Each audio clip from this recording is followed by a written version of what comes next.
दोस्तों नवनीत जेएमएच की खबरों को लाइक करें। इसके बाद पहली बार आए चैनल पर सब्सक्राइब करें, साथ ही बेल के आइकन को दबाकर ऑल कर लें ताकि हमारी खबरें पहुंचे सबसे पहले। कहते हैं आप सभी लोगों का। मेरा नाम है नवनीत जेएमएच। औरंगाबाद से एक बड़ी खबर निकल कर आ रही है। आपको बता दें, यहाँ पर पोषाहार का ओटीपी सत्यापन नहीं करने वाली 3 आंगनबाड़ी सेविकाओं का मानदेय बंद कर दिया गया। एक बड़ी कार्रवाई हुई है। आपको बता दें, इनमें मदनपुर प्रखंड के छाले दोहर आंगनबाड़ी केंद्र संख्या 121 की सेविका बसंती देवी, देव प्रखंड के गोदाम पर केंद्र संख्या 7 की सेविका मंजू देवी एवं ओबरा प्रखंड परिसर केंद्र संख्या 8 की सेविका शिला देवी सम्मिलित है।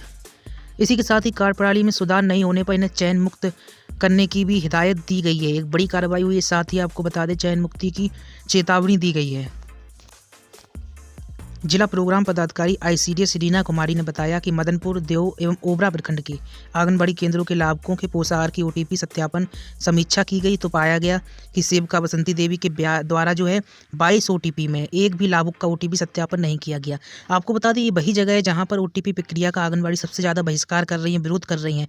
अब ऐसे में ओटीपी में एक भी लाभुक का ओटीपी सत्यापन नहीं हुआ, जिस पर आंगनबाड़ी कर्मी को दोषी पाया गया। वहीं मंजू देवी के द्वारा 44 ओटीपी में से एक भी लाभुक का ओटीपी सत्यापन नहीं किया गया। ओबरा की सेविका शिला देवी के द्वारा 43 ओटीपी में से मात्र 2 ओटीपी का सत्यापन मिला।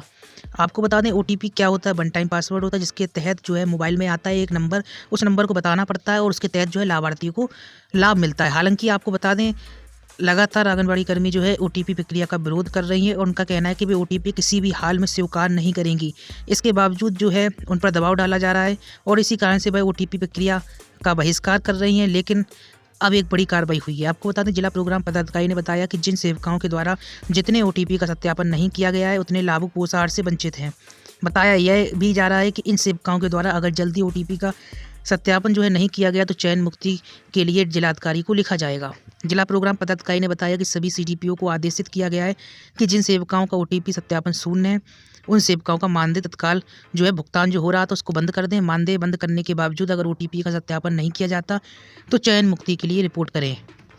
बहुत ही महत्वपूर्ण खबरें हम आपको बता दें। इसके बाद एक उत्तर प्रदेश से बड़ी खबर बताएंगे। इसको आपको बता दें, खबर के अनुसार जिला प्रोग्राम पदाधिकारी ने बताया कि सरकार ने यह सुनिश्चित किया है कि ओटीपी का सत्यापन करने के बाद ही लाभुकों को पोषाहार मिलेगा। जब तक ओटीपी का सत्यापन नहीं होगा, लाभुक पोषाहार से वंचित रहेंगे। ओटीपी का सत्यापन केंद्रों की सेविकाओं को करना है। इसमें से जो भी सेविका लापरवाही बरतेगी, कार्रवाई सुनिश्चित है। तो लगातार प्रशासन और शासन द्वारा दबाव बनाया जा रहा है आंगनबाड़ी कर्मियों के ऊपर कि उन्हें हर हाल में ओटीपी सत्यापन करना है। वहीं आंगनबाड़ी कर्मी विरोध कर रहे हैं। सवाल आपसे है कि आप ओटीपी के पक्ष में हैं या विरोध में हैं? अपनी बहुमूल्य प्रतिक्रिया रखिएगा और विशेष अनुरोध है, चैनल को सब्सक्राइब कर लीजिए, बेल को दबा लीजिए अगर आप पहली बार आए हैं तो। साथ ही लाइक और शेयर करना मत भूलें। ये जरूर किया करें ताकि आपको ऐसी अपडेट मिलती रहे। चलिए दूसरी बड़ी खबर आपको बताते हैं। उत्तर प्रदेश से एक बड़ी खबर निकल कर आ रही है। दरअसल आपको मालूम है कि अभी सूखा राशन वितरण प्रणाली के तहत कार्य चल रहा है। अब एक बड़ी खबर निकल कर आ रही है। इस खबर को पूरा समझिए और बहुत ही बड़ा बदलाव का ऐलान हो चुका है। दरअसल बिना तैयारी शुरू किए पोषाहार वितरण की नई व्यवस्था 4 माह बाद भी पटरी पर नहीं आ पाई। पोषाहार के लिए तय मेनू के मुताबिक आहार का वितरण नहीं हो पा रहा है। अब तक लाभार्थियों को न दाल मिल पा रही है और न घी आपूर्ति हो पा रहा है। आपको बता दें, कल ही यानी कि विगत दिन बहुत सारे दर्शक हैं पूछ रहे हैं कि हमारे यहाँ दाल क्यों नहीं आई है सर, हमारे यहाँ चावल क्यों नहीं आया, हमारे यहाँ घी क्यों नहीं आ रहा है। और इसी के साथ ही व्हाट्सएप नंबर पर भी कॉल कर रहे हैं। उनसे विशेष अनुरोध रहेगा, आप व्हाट्सएप नंबर पर कॉल ना किया करें, सिर्फ मैसेज करें। व्हाट्सएप नंबर पर आपके मैसेज का रिप्लाई दिया जाएगा। और अगर दाल या घी या फिर किसी भी तरीके की सामग्री नहीं आ रही है तो स्थानीय स्तर पर आप शिकायत करेंगे, क्योंकि आपका समाधान वही कर सकते हैं। चूँकि आप लोगों को मालूम होगा ये व्यवस्था अस्थायी तौर पर है और अस्थायी व्यवस्था का मतलब ये होता है ढलने पर काम चल रहा है। हालांकि आप स्थानीय स्तर पर जो अधिकारी हैं उनसे शिकायत कर सकते हैं और समाधान आपका वही करेंगे। आपको बता दें, लाभार्थियों को ना दाल मिल रही है न घी मिल रहा है। ऐसे में बाल विकास सेवा एवं पुष्टाहार निदेशालय ने फिर पोषाहार आपूर्ति व्यवस्था में आंशिक बदलाव कर दिया है। इस आंशिक बदलाव को जान लीजिए। दरअसल आंशिक बदलाव के बाद अब शहरी क्षेत्रों के आंगनबाड़ी केंद्रों में आने वाली गर्भवती धात्री किशोरियों को पोषाहार के रूप में दाल की जगह काला चना दिया जाएगा। नोट कर लीजिए इस चीज़ को, दाल की जगह काला चना। आपको मालूम होगा दाल की जगह काला चना क्यों दिया जा रहा है? इसलिए दिया जा रहा है क्योंकि दाल महंगी पड़ रही है और इसी कारण से पैसा उस एवरेज में नहीं आया है। लेकिन काला चना दाल के बराबर नहीं पड़ रहा है और सस्ता है। इसी वजह से काला चना दिए जाने का फैसला कहीं ना कहीं सरकार की ओर से किया गया है। वहीं आपको बता दें, जबकि 6 माह से लेकर 6 साल के बच्चों, अति कुपोषित बच्चों, इनको दाल ही दी जाएगी। ये बड़ी चीज़ है।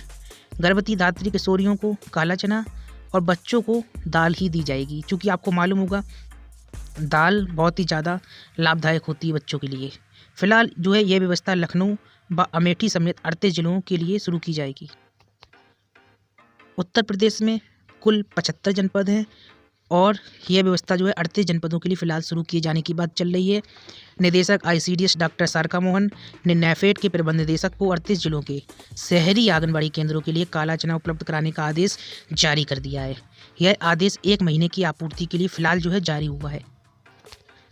आपको बता दें, नई व्यवस्था में पोषाहार की मेनू में मोटे अनाज के साथ ही दाल और देसी घी का प्रावधान किया गया था। घी की आपूर्ति PCDF को करना था और खाद्य एवं रसद विभाग को दाल उपलब्ध करानी थी, लेकिन प्रादेशिक कोऑपरेटिव डेयरी फेडरेशन PCDF ने घी की आपूर्ति करने से मना कर दिया, जबकि दाल खरीदने के लिए सरकार के स्तर से 60 रुपये प्रति किलोग्राम की दर निर्धारित की गई थी, जबकि बाजार में दाल की कीमत काफ़ी अधिक है। इस वजह से जो है दाल का जो सिस्टम है सुचारू रूप से नहीं चल पा रहा है और इसी कारण से आप लोगों के मन में भी काफ़ी सवाल है कि भाई आपके यहाँ दाल क्यों नहीं मिल पा रही। इसी कारण से, क्योंकि रुपए अधिक है लेकिन सरकार ने जो 60 रुपये प्रति किलोग्राम की दर निर्धारित की है एक कम है। इसी वजह से स्वयं सहायता समूह को दाल नहीं दी जा रही है और इसी कारण से भाई आपके केंद्रों तक नहीं पहुँचा पा रहे हैं।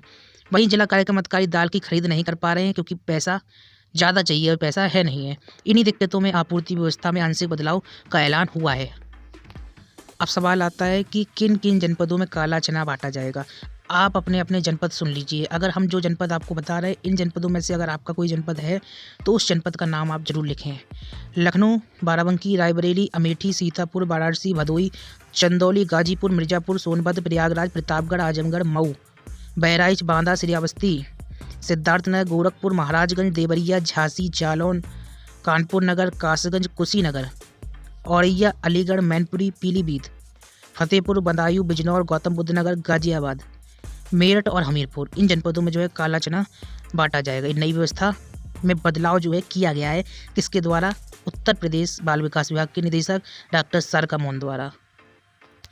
जाते जाते उत्तर प्रदेश के बनारस से एक खबर आपको दे देते हैं। राष्ट्रीय ग्रामीण आजीविका मिशन और ICDS की समीक्षा बैठक जो हुई है और इस बैठक में CDO ने आंगनबाड़ी केंद्रों पर मिल्क पाउडर और देसी घी बांटने की व्यवस्था सुनिश्चित कराए जाने की बात कही। केंद्रों से स्वास्थ्य, पोषण और अनौपचारिक शिक्षा सहित 6 प्रकार की सेवाएं दी जाती हैं।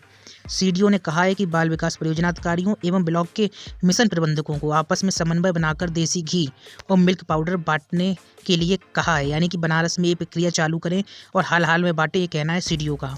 वहीं जिला कार्यक्रम अधिकारी ने कहा है कि संबंधित स्वयं सहायता समूह की महिला की पासपोर्ट साइज फ़ोटो, मोहर सहित आंगनबाड़ी विभाग की पंजिका पर प्राप्त करें।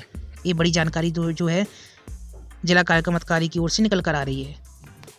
अच्छी खबर ये है कि बनारस में जल्द ही जो है CDO के अनुसार घी और दूध वितरित होना शुरू हो जाएगा। इसका मतलब ये है कि अभी तक नहीं बंट पा रहा था, अब समन्वय बनाकर बांटे जाने के आदेश जारी हुए हैं। अब देखने वाली बात यह है कि कब तक ये व्यवस्था ज़मीनी स्तर पर लागू होती है।